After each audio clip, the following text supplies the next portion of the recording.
ងភ្លឺទៅហើយអស់ទឹកភ្នែកអើ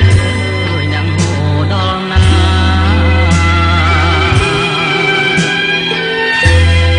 បីអ្នកហូរចូលជាជលសា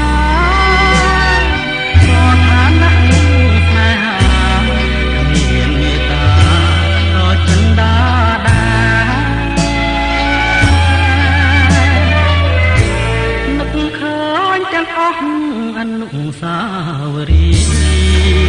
ថ្មីថ្មីជាប់ក្លិនពិសេសនៅនឹងមាសាតែម្ចាស់នៃក្លិន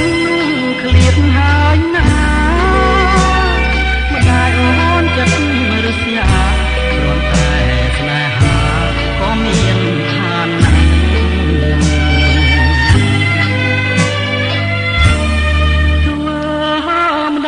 បងជាអ្នកក្រទួងស្នេហ៍បងស្នេហ៍ដោ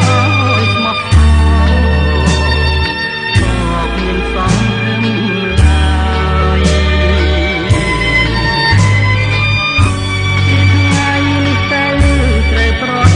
គ្នាហើយ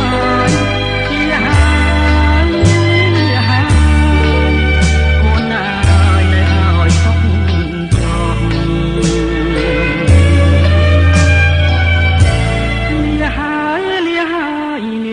អវសានជាទាំងដួងចិត្តនឹកគ្មានរសា